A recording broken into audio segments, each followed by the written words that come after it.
In 1609, the Bank of Amsterdam opened its doors as the most trusted financial institution in the world. For nearly 2 centuries, it was considered unbreakable. Merchants across Europe deposited their gold and silver there because Amsterdam Bank was safer than any vault, more reliable than any government, more trustworthy than any institution in history. Kings borrowed from it. Empires traded through it. The entire global economy ran on the confidence that Amsterdam Bank's promises were as good as gold itself. And for 180 years, that confidence seemed justified. Then in 1791, the bank collapsed. Overnight, the most trusted financial institution in the world was revealed to be insolvent, running a secret scheme that would make modern bankers blush. The crash didn't just destroy fortunes. It shattered the fundamental assumption that had kept the global economy functioning, that some institutions were simply too important, too well managed, too essential to fail. This is the story of how the first modern bank created the first modern financial crisis, and why every crash since then, from 1929 to 2008 to whatever comes next, follows the exact same pattern that Amsterdam pioneered over 200 years ago. To understand why the Bank of Amsterdam's collapse was so devastating, you need to understand what it represented. Before Amsterdam Bank, banking was fragmented, unreliable, and often fraudulent.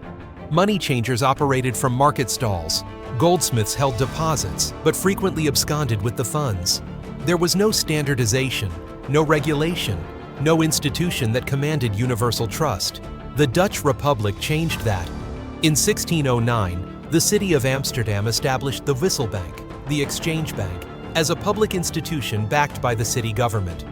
Its purpose was simple: create a safe place for merchants to deposit coins and conduct transactions without the chaos of dealing with hundreds of different currencies, weights, and purities.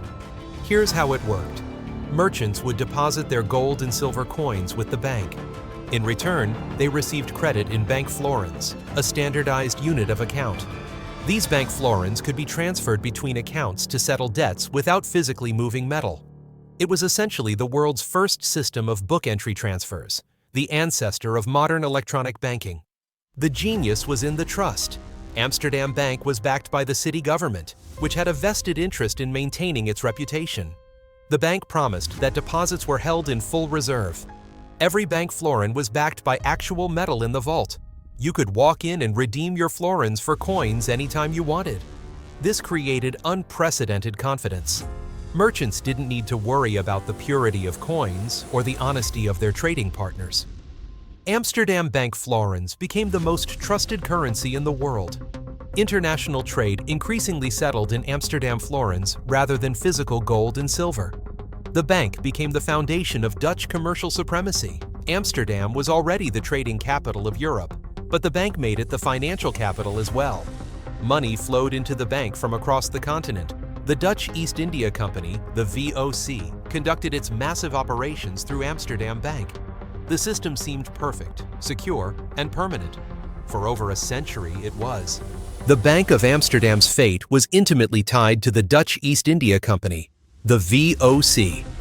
Founded in 1602, the VOC was the first multinational corporation, the first company to issue publicly traded stock, and by far the most valuable company in history when adjusted for inflation. The VOC held a monopoly on Dutch trade with Asia. It controlled the spice trade, operated its own military and naval forces, established colonies, and functioned essentially as a state within a state.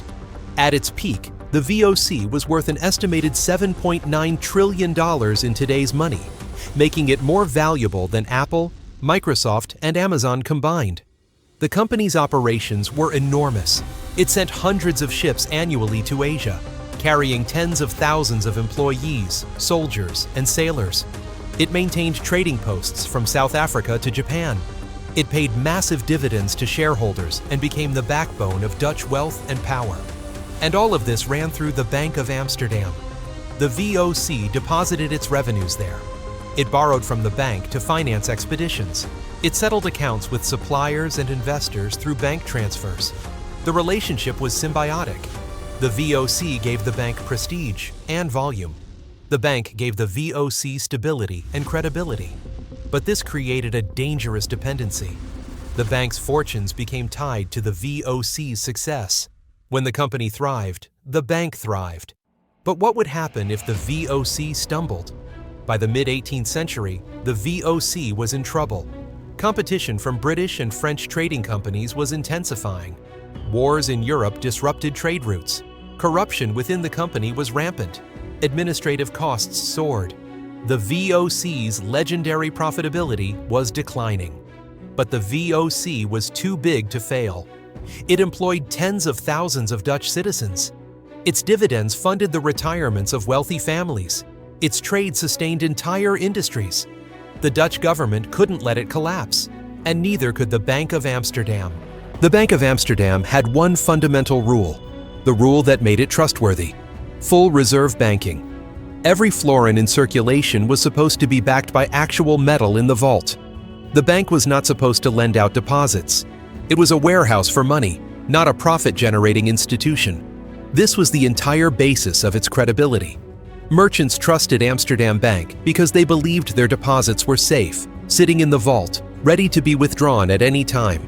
The bank charged fees for its services, but didn't gamble with the money, except it did. Starting in the 1780s, as the VOC's financial troubles deepened, the Bank of Amsterdam began making secret loans to the company. These weren't small credits. They were massive infusions of cash designed to keep the VOC afloat. The bank justified this by arguing that the VOC was essential to Dutch prosperity. If the company failed, it would trigger economic catastrophe. Better to bend the rules temporarily and save the system. But there was a problem. The bank didn't have enough reserves to make these loans while maintaining full backing of florins in circulation. To lend millions to the VOC, the bank had to create florins that weren't backed by metal. It was engaging in fractional reserve banking in secret, violating the very principle that made it trustworthy. The bank's directors kept this hidden. Public records showed full reserves. Audits were superficial or manipulated. Only a small inner circle knew the truth. The bank that claimed to be the safest in the world was running on a lie. And as long as confidence held, as long as no one demanded their deposits en masse, the lie could continue. The bank could keep lending to the VOC, the VOC could keep operating, and the Dutch economy could keep functioning. But confidence is fragile, and once broken, it shatters everything. The crisis began not in Amsterdam, but across Europe. The 1780s were turbulent. The American Revolution disrupted trade. Wars between European powers strained finances. The Dutch economy, so dependent on international commerce, started contracting. Merchants became nervous. They started demanding physical metal from the Bank of Amsterdam, converting their florins back into coins. This was their right. The bank had always promised redemption. But now, with reserves depleted by secret loans to the VOC, the bank couldn't meet all the demands. At first, the bank delayed. It imposed small fees on withdrawals. It suggested that keeping money in florins was safer and more convenient than holding coins. But these tactics only increased suspicion. Why would the safest bank in the world discourage withdrawals? Rumors began circulating. Merchants whispered that the bank was in trouble. Some claimed the vaults were empty. Others said the VOC had bankrupted the bank. Panic feeds on uncertainty, and uncertainty was growing. In 1791, the crisis reached its breaking point. The VOC, despite years of bailouts, was still failing. The company could no longer pay dividends. Its stock price collapsed. And investigators looking into the VOC's finances discovered the secret loans from Amsterdam Bank. The revelation was catastrophic. The bank that had been trusted for 180 years had been lending depositors money in secret. The reserves weren't full. The florins weren't fully backed. Everything the bank claimed to be was a lie. Depositors rushed to withdraw their funds, but the bank didn't have the metal. It had lent it to a failing company. The run on the bank accelerated. Within weeks, the Bank of Amsterdam was insolvent. The institution considered impossible to fail had failed. The collapse of Amsterdam Bank triggered the first modern financial crisis. Dutch merchants who held florins saw their wealth evaporate. International traders who settled accounts through the bank were left holding worthless credits. The entire European financial system, which had relied on Amsterdam Bank as its clearinghouse, froze. Credit markets seized. Without Amsterdam Bank to facilitate payments, international trade ground to a halt. Ships sat in harbors, unable to unload cargo because merchants couldn't settle accounts. Businesses failed across Europe. Unemployment surged. The Dutch government tried to intervene. They attempted to reorganize the bank, to restore confidence, to guarantee deposits. But the damage was done. Trust, once broken, couldn't be restored with promises. Merchants moved their business to other cities, other banks, other countries. Amsterdam's dominance as the financial capital of Europe ended. London's banks, seeing an opportunity, stepped in to fill the void. The British pound began replacing the Amsterdam florin as the preferred currency for international trade. The Dutch Republic's era of financial supremacy was over, destroyed not by war or invasion, but by a banking collapse. The VOC limped along for a few more years before being dissolved in 1799. Shareholders lost everything. The company that had once been worth trillions disappeared into bankruptcy. But the biggest lesson wasn't about the bank or the company. It was about the nature of financial systems themselves. Amsterdam Bank had been considered too big to fail, too important to collapse, too well managed to make catastrophic mistakes. People had believed its promises for 180 years. And in the end, those promises were lies.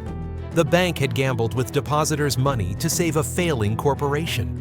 It had hidden its insolvency behind a facade of stability. And when the truth came out, the entire system collapsed. Sound familiar? The Bank of Amsterdam's collapse established a pattern that has repeated in every major financial crisis since. A trusted institution becomes essential to the economy. It grows so large and interconnected that its failure would cause systemic damage. This creates moral hazard. The institution takes excessive risks because it believes it will be bailed out. The institution then makes secret or hidden mistakes, bad loans, risky investments, fraudulent accounting. These mistakes are covered up or justified as necessary to save the system. But eventually, reality catches up. The losses can't be hidden. Panic sets in. The institution fails, and the economy pays the price. This happened in 1792, when the Bank of the United States nearly collapsed after risky speculation. It happened in 1825, when British banks failed after overlending to Latin American governments. It happened in 1907, when trust companies in New York collapsed, requiring J.P. Morgan to personally bail out the system. It happened in 1929, when over-leveraged banks failed, triggering the Great Depression. It happened in the 1980s with the savings and loan crisis. It happened in 1998, when long-term capital management, a hedge fund considered too sophisticated to fail, nearly brought down the global financial system. And it happened in 2008, when banks that were supposedly well-regulated, stress-tested, and too big to fail, collapsed after making toxic mortgage bets. Every time, the story is the same. Trusted institutions take hidden risks. Regulators fail to catch the problems or choose to ignore them. The risks blow up. The system crashes, and ordinary people pay while the institutions get bailed out. The Bank of Amsterdam invented this pattern. Modern finance has perfected it. When Amsterdam Bank collapsed, who paid the price? Ordinary merchants, small depositors, workers whose employers went bankrupt when trade seized up, people who had trusted the bank with their savings, who had believed the promises of safety, lost everything. The Dutch Republic itself paid. Its era of financial dominance ended. Amsterdam never regained its position as Europe's financial capital. Wealth and power shifted to London. The decline of Dutch influence can be traced directly to the banking crisis of 1791. Who profited? Competing banks in London, who absorbed Amsterdam's business. Financial institutions that understood the crisis and positioned themselves to take advantage. Wealthy elites who had diversified their assets and could weather the storm. The directors of Amsterdam Bank and the VOC faced some consequences, public disgrace and investigations, but most avoided serious punishment. The system they created, where institutions could gamble with other people's money and hide the risks, survived them. And that system continues today. In 2008, when banks collapsed after reckless lending, Who paid? Homeowners who lost their houses, workers who lost their jobs, taxpayers who funded the bailouts. Meanwhile, bank executives kept their bonuses, shareholders got rescued, and the institutions emerged larger and more powerful than before. The pattern is always the same. Privatize the gains, socialize the losses. Take risks with other people's money. When it works, keep the profits. When it fails, demand a bailout to save the system. And the system always gets saved because the alternative, letting it collapse, would hurt ordinary people even more. Amsterdam Bank pioneered this moral hazard. Every financial crisis since has followed its blueprint. The Bank of Amsterdam was trusted for 180 years. It was backed by the city government. It followed conservative principles of full reserve banking. It was considered the safest institution in the world, and it secretly lent depositors money to a failing corporation, hid the losses, and collapsed when the truth came out. Today, major banks are considered safe because they're regulated, stress-tested, and backed by government guarantees. They're too big to fail, too important to the economy, too well managed to make catastrophic mistakes. Except they're not. In 2008, banks that passed stress tests collapsed weeks later. Institutions considered rock solid turned out to be insolvent. Regulators who claimed everything was fine were either incompetent or lying. The pattern is identical: trusted institution, hidden risks, justifications that saving the system requires bending the rules, collapse when reality can't be hidden anymore, bailout to prevent systemic failure. And the cycle begins again with promises that this time, with better regulations and smarter oversight, it won't happen again. But it always does. Amsterdam Bank's collapse wasn't an aberration. It was the template. And every financial crisis since then has followed the same script with different actors. First, understand that too big to fail is not safety, it's danger. When an institution becomes so large and interconnected that its failure would crash the system, it has an incentive to take excessive risks. It knows it will be bailed out. Amsterdam Bank made secret loans to the VOC for exactly this reason. Modern banks engage in risky behavior for the same reason.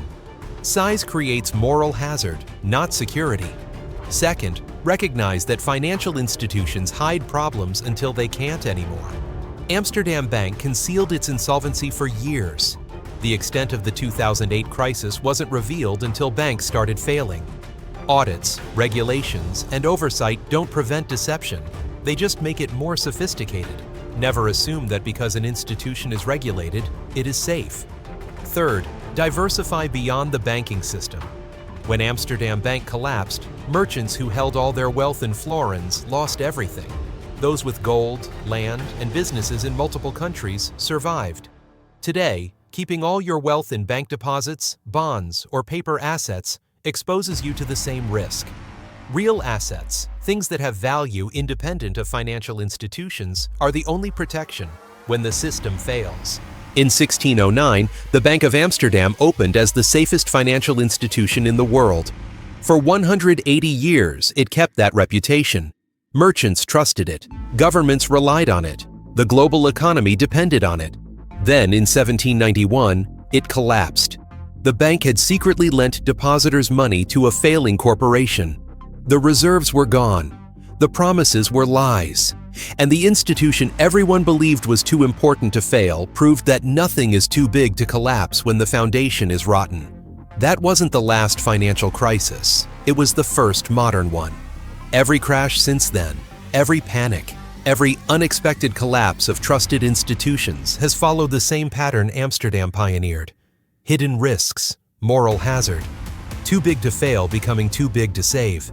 History doesn't repeat, but if you don't understand it, it will crush you all the same. The Bank of Amsterdam collapsed over 200 years ago. The banks holding your deposits today are following the exact same playbook. The only question is whether you'll recognize the pattern before it repeats. If this gave you a new perspective, hit subscribe.